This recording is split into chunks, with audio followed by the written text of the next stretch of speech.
Well, hello, this is me again, and don't be surprised that I'm doing this video one day after I did the video on education, but today is the 16th of June 2022. It's Thursday evening, and I just needed to kind of deliver the new video on this issue because it's important, obviously, and because I frankly want to rest on my weekend and starting on Friday tomorrow, especially since I have morning engagement. You can look it up on my blog. I'm going to be doing my traditional now hour and a half with Colonel Vladimir Trukhan, the former officer operator of the central apparatus of the Ministry of Defense. He was also the liaison between the central apparatus and general staff. And our guest, beautiful Politvera. And so just if you want, you can always kind of turn on or turn in, tune in if you wish, and see what I'm going to be talking in Russian, if it helps you in any way. But I know some browsers do allow simultaneous translation. They provide a closed caption. So just saying, that's an announcement. But there is a kind of thing which, weekend coming, so math comes your way. I mean, and I'm sorry for doing this, but it's actually very convenient occasion, so to speak, because there is a U.S. congressman, sadly from my state of Washington, I believe. I don't think so. He's from D.C. He's from Washington, but he's Democrat, and his name is Adam Smith, of all names. Can you believe this? The father of the liberal economics, but Adam Smith. He also happens to be the chairman of the Armed Services Committee of the Congress, and he wants to kill all of us. And I'm talking about not just Russians. It's understandable. Many people in America, especially American political class, they would love to kill us, find Russians, execute them, exterminate. That's what they do, for living, basically, providing this entire Russian Russophobic hysteria. But the problem with this guy, Adam Smith, is that he wants to kill not only Russians. He obviously wants to kill Americans too, and probably, burn the hell out of this, world. And the reason I'm saying this is very simple, because he, being the lawyer, Juris Doctor, and political scientist, he obviously never served a day in any kind of the armed forces. And obviously his only claim to understanding what modern war is or modern technology is the fact that he rubs shoulders with all those people, from Pentagon who come to Capitol Hill and, try to provide whatever the hell the expertise they have, including behind the closed doors and including all those classified briefings. But as I already stated, you see, it's impossible to actually even brief the person, even with the Juris Doctor degree, for example, on what modern war is. You need to have many years of studying and then obviously serving to begin to grasp, what modern war is. It's the same as the example I gave you, I believe, few videos ago. That's when get me with my degrees and get me into the briefing room with the neurosurgeon, and for all his brilliance, this neurosurgeon, after the 2 hours of briefing, classified, neurosurgeon briefings, I will know less than I knew before, because I will be dumbfounded, because the neurosurgeon, he started 6 years, then what's his name, or whatever they do, the internship or whatever in hospital, another 2 years, or 7, 8 years, and then he obviously starts like a junior guy before he begins to operate on the brain. So that's how it works. You cannot become a military specialist in even 20 classified briefings. You need to go for many years into naval academies, or get the serious education, then get through the ROTC at least, and then start serving until you get into the neck of the wood of this whole thing. Adam Smith doesn't have it. He only have the ability to rub shoulders and ask questions to real military professionals. And even not all those real military professionals from Pentagon, they really understand what is going on and how the war is fought. However, some do. And that's what I wanted to talk about, because the Andrew Basevich's think tank, if you wish, their Responsible Statecraft Institute, basically published this thing. And, I can kind of go through it a little bit like this. Representative Adam Smith has called for the US to send long-range missiles and armed drones to Ukraine, accusing the Biden administration of caving to Vladimir Putin's warnings that the West should not send weapons capable of hitting targets in Russia. I don't agree with presidents on the notion that we shouldn't give them long-range strike missiles, because I think he's sort of buying into Putin's rhetoric here. Smith, who chairs the House Armed Services Committee, said at the Center for American Security annual foreign policy conference today. Look how he frames this, and that's how lawyers, nothing wrong against lawyers, we need lawyers, make no mistake. I by no means kind of try to denigrate their profession. No, we need lawyers, absolutely. The problem is lawyers do not fight wars, and they do not have serious military and technological education. And that's what he writes, says, every single piece of artillery we send them is capable of striking Russia, because Ukraine's like right on the border with Russia, he continued. The longer range stuff is not about going into Russia, it's about giving you the ability to have a more standoff capability to hit Russians who are in Ukraine. Well, I mean, it's sort of like, makes sense. The problem is the second part of it, which is, of course, and I'm not going to be reading you those things which you can read yourself, but here it is. Some analysts see Smith's approach as risky both for Ukraine and the world. Sending advanced missile system. What are advanced missile systems? Well, they're not really advanced. We're talking about UGM, AGM, RGM 84, known as Harpoon. This is a good old Harpoon. 1960s essentially technology, updated of course, but still, I mean, classic American subsonic, slow sea skimmer, which never really fought in any environment with the serious air defense and electronic warfare. But look what Mr. Smith tells us. Smith, who said Russia is engaged in genocide in parts of Ukraine and seeks to enslave the country, also pushed aside concerns that greater US involvement there could lead to nuclear escalation. I'm pretty sure Adam Smith is a specialist on this, and especially he knows everything there is to know about nuclear escalation, because obviously he knows, pardon my French, shit about this. As he states, and he speaks as classic American neocon and classic American ignorant politician, Putin has drawn like 12 different red lines already that we crossed, and he hasn't done anything because he knows if he does anything to bring NATO in, he's done, he said. There is no way he wins if we come in, so I think we are giving him too much ability to stare us down when we have a more than adequate deterrent and we have more than we could be doing. Well, as I already stated, this is basically sophomoric and amateur type, rhetoric and analysis, because, as I already stated, this is not 1812. It's not even 1864 or 1861 or what have you. It is 2022, and obviously Mr. Smith doesn't understand how the escalation to nuclear threshold happens.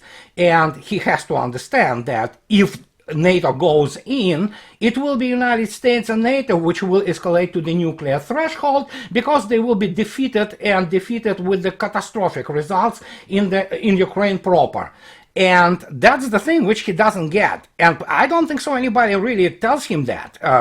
Unless, of course, we're talking about some people who have balls in Pentagon and who understand the subject. But then again, don't expect that to happen, because many of them are afraid to basically say things which American politicians don't like to hear. And that is why we have the situation today, what we have today in the United States. We have $5.60 per gallon of the gas price, and we have huge issues with the supply chains, and we're only starting to enter this recession, which probably is going to be something akin to the depression, albeit it's going to be obviously with its own very unique 21st century properties, so it's not going to be exactly 1929, but we are getting that.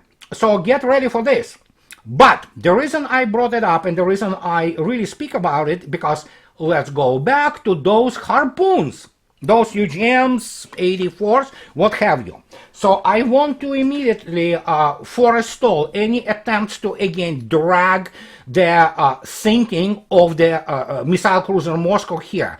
We don't know what happened there, apart from the fact that we know that most of the crew have been saved, and that actually it was afloat for a while, not to mention the fact, the other very important fact, and it is established, it's been articulated not only by me, by many other people, that Moskva was the only ship of this project, Atlant class, Project 1164, which haven't been updated, or hasn't been updated, and especially its air defense, despite the fact that it still has a fairly capable S-300 navalized version, Fort M. So, why did I bring it here? Very simple. Let's say Ukraine does get those Harpoons, which supposed to be on the 2 tracks, and I assume those Danish tracks, they can carry 4 containers, 4 launchers for Harpoons. I will omit for now the issue of the targeting and the issue of the electronic warfare, but we need to talk about that. Let's imagine that those subsonic sea skimmers, which capable, let's say assume, these are assumptions, they are capable to launch 2 times 4 equals 8 missiles simultaneously at some target or at some targets, for example, on the Russian Black Sea Fleet, which will be in the area. I'm not going to go into the political issues of that, and I'm not going to go into the issue of, that most likely those will not even make it to the appropriate prepositioning or positioning area, because they will be blown up. But let's say that they do. What are you going to do? How are you going to approach this?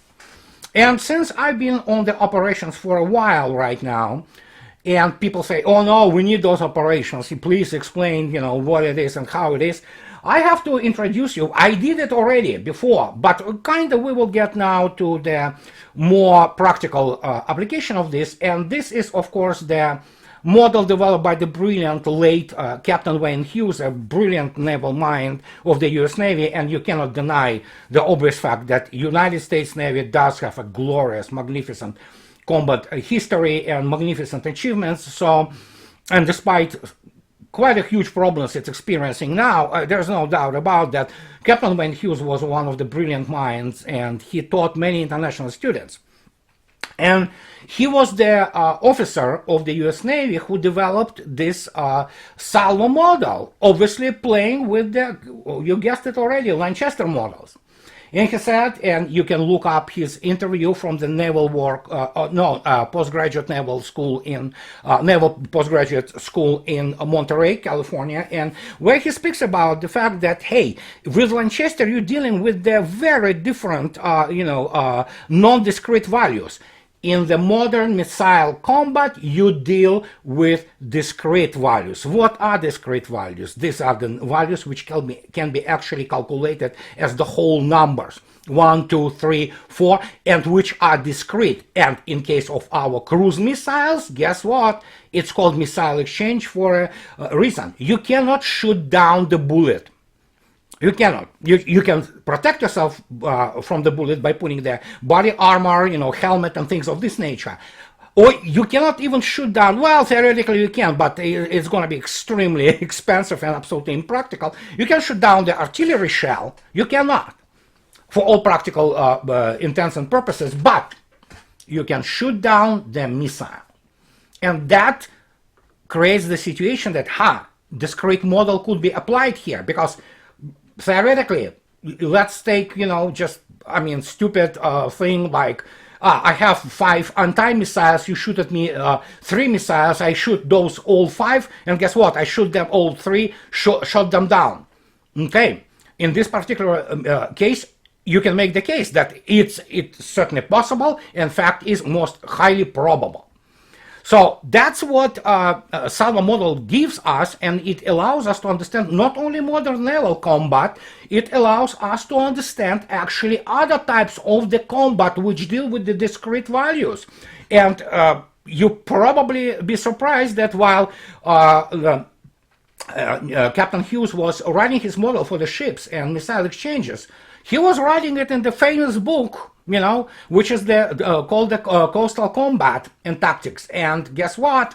You can also apply this model not only to the air combat, you can apply model also to the actually some parts of the ground combat, including and I did it before, if you take the, for example, Russian Air Force base in Syria at Khmeimim and consider it as the immovable ship, you are dealing there with the air defense. And suddenly you can really count and calculate, and pretty much plan for the missile combat. But let's kind of get to the basic example. And this is extremely important, and I was going to do this anyway. So look at this, for example. Here's the,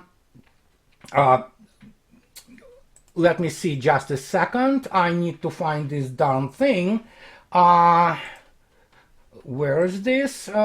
Here's your basic Salvo equation model. And let's take a look at it more attentively. Basically, this model is nothing more than a continuation of the same attrition model which was developed by Osipov and Lanchester, and it accounts for the combat properties of the two opposing forces. In this particular case, we have our opposing forces, which are A and B, and delta A and delta B stand for the reduction or attrition of those forces, in our particular case, naval forces, which begin to, exchange missiles, so to speak, shooting war. As you can see yourself, the formulas look extremely simple. For example, A, in this particular case, we have the number of units in force A. B which is the number of ships. B is the number of units in force B. Alpha is the number of well-aimed missiles fired by each A unit. Beta is the number of well-aimed missiles fired by each B unit. As you can see yourself, it's all symmetrical basically. A1 is the number of hits by B's missiles needed to put one A unit out of action. Generally speaking, it is how many missiles you need to basically put out of action the ship. And in this particular case, it's basically known to us already, and I spoke about it. It's a mega. It's mathematical expectation, actually, which you need, how many on average things you need to put something out of action.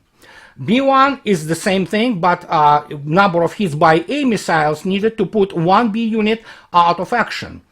A3 is number of well-aimed missiles destroyed by each A. That means air defense. And B3, number of well-aimed missiles destroyed by each B. Also air defense of the respective forces. So, and I created for you a very simple problem here, because we need to demonstrate basically what is this all about, how this works.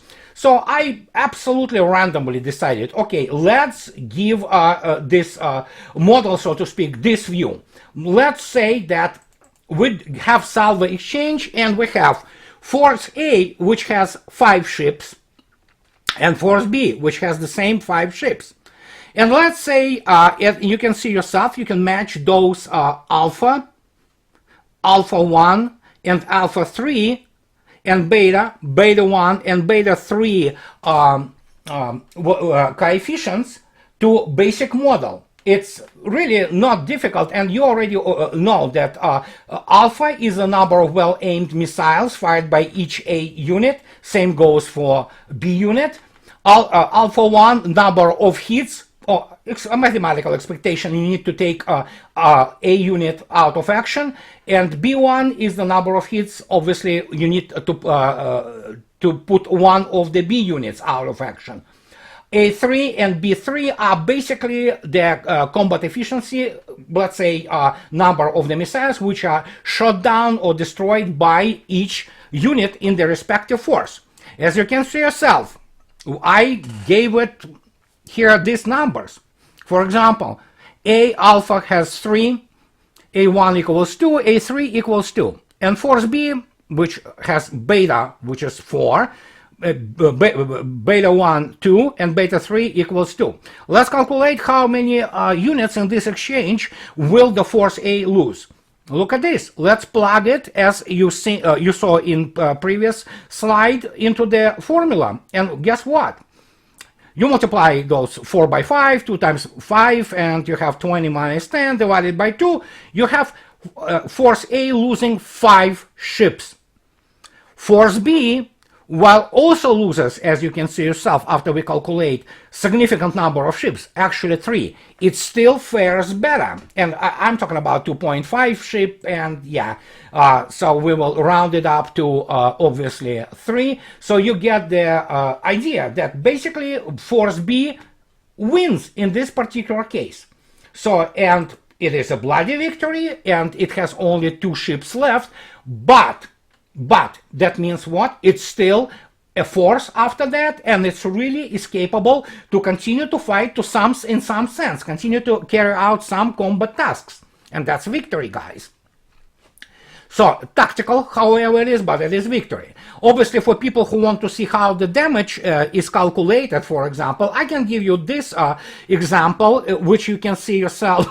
It's one of the ways of showing how the involved mathematical apparatus, which of course are integration, as you could have expected it, you know, and you can see yourself there how it's one of the methods which is offered to calculate, for example, damage from the some cruise missile or some bomb against the, as you can see yourself, good old Oliver Hazard Perry frigates, which are not anymore in the inventory of the United States Navy, but they still are basically workhorses of such navies like in Egypt, for example. So as you can see yourself, this is how damage or basic approach to calculating the damage is. And then, of course, we get into the much more serious real science of the fighting for the survivability of the ship. And there you go. It becomes really complex. But now you say, okay, what are harpoons? You know, okay, harpoons shoot at a Russian force. So how do you calculate it? Well, let me put it this way. In the basic model, which I just showed it to you, obviously it's difficult to calculate, although you still can do it because you will need only delta. Let's say Russian Black Sea Fleet is force B, let's call it, and you get the delta B, and you plug in the values for let's say those Harpoon missiles, which will be 8 missiles. But of course, I mean, how do we know how many missiles will be, you know, shot down? Well, here comes the issue. That's why it is very difficult to calculate. I mean, when using fingers, you know, or simple introduction in the 20-minute or 25-minute video. Because obviously to do that, you need to calculate it, and that suddenly obviously expands the task and the problem to some really serious science, using the what is called embellished salvo model. I can show you only part of the embellished model and what it is involved if you want to calculate something in terms of actual combat performance, let's say of 3 ships, 2 of them of the class Grigorovich and 1, let's say, some small missile ship of the Buyan class, and you will get this, for example, how you calculate the basically attrition rates, in this case for Russian Black Sea Fleet, granted that, you know, Ukrainians succeed. Well, there you go. Well, I'm talking about succeeding, of course, in launching the weapons, the harpoons. Here they are. Look at this. The formula still seems, well, it's a little bit different, but it seems a little bit more embellished. And guess what? That's where the whole shebang, a real shebang starts. That's where the staffs go to work. And that's when the whole thing, which is behind those numbers, is becoming classified, either top secret or special significance. There you go. Look, for example, at alpha prime. And alpha prime, as you can see yourself, it's a product of number of the things. And look what alpha prime is. It's a fighting power in hits of an attacking A modified for scouting and training deficiencies and the effect of the defender's B's destruction countermeasures effectiveness. Wow, right. So suddenly you have to impose some restrictions on the, let's say, Ukrainian Harpoons, which they will be able, according to some, hold to the positioning area and launch. So how do you calculate it? What is the scouting effectiveness of this A in this particular case, which is delta A? Delta A is small. We don't know. Well, somebody does, but we'll talk about it later. You have tau A, training effectiveness of A. That's another story. Again, how do you calculate it? You can calculate it, believe me. But again, it's classified, guys. If I'll tell you, I'll have to kill you. Now we have rho B. The letter is called rho. It also denotes density in Greek alphabet. What are the destruction countermeasures effectiveness of side B? And that's when you have to really start thinking, do we know the properties of the, let's say, countermeasures which are, for example, on Admiral Grigorovich class frigates? We don't know. I mean, I can guess, you can't. Well, at least not most of you. And I'm saying this not because I want to show how great I am. No, I'm just saying that, we cannot guess. I can guess, I mean, more or less, it will be kind of literal guess, and still, I'm not going to be correct anyway. Things develop so much as of lately. So in this case, as you can see yourself, how do we apply those values? How do we plug them in? And then, of course, we have the what? B3 prime. Hits denied to A by the defender's counterfire of B. Oh my gosh. What is this? These are air defense complexes. In this particular case, in, for example, Admiral Grigorovich class, it is Shtil, which is Book M3 navalized version. Extremely effective and extremely capable air defense complex. And as you can see yourself, there we go again into this delta B, defensive readiness alertness of B. Tau B, training effectiveness of B. And I can go with those coefficients on and on and on, and we're going to be plugging in. And while plugging them in, guess what? We're going to be developing and discovering other things which stand behind those numbers, which allow you to plan correctly. And that is why it's all secret, because they will account for all effectiveness of all those training, scouting, which is the, of course, intelligence, ISR actually. Intelligence, surveillance, and reconnaissance. How you're going to get the targeting, or how you're going to deny the targeting to your enemy. That's a whole other, can of worms. And that is why we can calculate simple attrition models. But for this type of modeling, we're required to write, actually, and people did write, master's degree or, a PhD thesis on that. And I have those theses, for example, from postgraduate school, or you can read some in Russian literature and things of this nature. This is a complex thing. And so once we begin to appreciate this fact, we can start looking into the probabilities issues, because obviously everything we do is probability. And apart from this embellished model, which needs to be used when calculating actually the real attrition rates, we also have to consider this fact, which is, of course, the calculation of the probability of the kill. And as we know, any probability of the kill starts with the number of it's classic theory of probability. It's the calculation of product of several probabilities which are requiring, for example, for the weapon system or platform to succeed. And as you can see yourself, probability of detection, probability of receiving proper targeting, probability of remaining undetected, and probability of this and that, you multiply it, and then it becomes really, really serious. And then guess what? You end up for a platform with this type of probability of missile of the success, which is the obviously success of the mission. And what is the success of the mission? It's to sink or degrade our Force B. We agreed, as you can see yourself, to degrade Force B in this particular case. These are Ukrainian Harpoons, which will be doing this, supposedly. Obviously, most likely they will not. But that's a political issue. And that's what brings us to the basically conclusion that Adam Smith is basically moron. The guy will not understand this. No matter how you explain it to him, he doesn't have background even to grasp it. So, but there you go. This is your W which is, of course, the criteria of the effectiveness of the mission. And as you can see yourself, you already begin to see those different values, which already kind of appear in all those Salvo models. And as you can see yourself, the numbers and the coefficients here, they say everything you need to know. And you calculate it with your N, large N, capital N, equals to, because you will have obviously 2 trucks, each carrying 4 missile containers of Harpoons, attacking some force, a Russian force. So you can play with the numbers. And in this particular case, as you can see yourself, N capital is actually not necessarily submarines. This could be ships, or this could be trucks. But of course, the same goes for PS, and you have to consider the probability of each submarine or platform or ship retaining, due to enemy's countermeasures, its ability to launch a salvo. As you can see yourself, salvo model, embellished salvo model especially, and these probability issues, they intersect beautifully.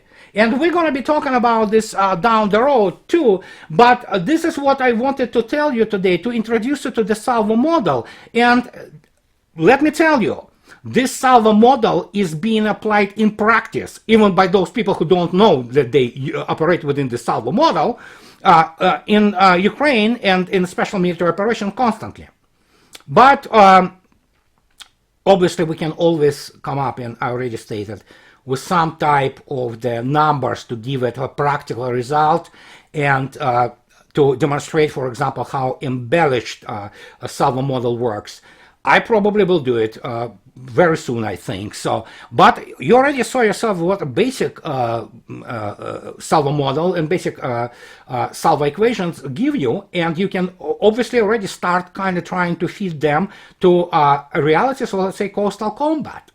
And I will leave the link to amazing book of late Captain Hughes at Amazon. You can always buy it. It's a beautiful book. It's beautiful not in the sense just mathematics is extremely simple, but it's beautiful in terms of giving this review of the tactical and operational acumen of people who make decisions, starting from Admiral Nelson. So in this particular case, this is my kind of talk to you today. And so as always, guys, those who can afford, please support me on Patreon, and those who want to obviously and like it, subscribe to my channel. I would really appreciate this. So that's everything I wanted to tell you today. And yes, Adam Smith needs to his head basically examined, because the guy is obviously doesn't understand what he's talking about. So this is for you, for something for the weekend. I'll talk to you later. Bye bye.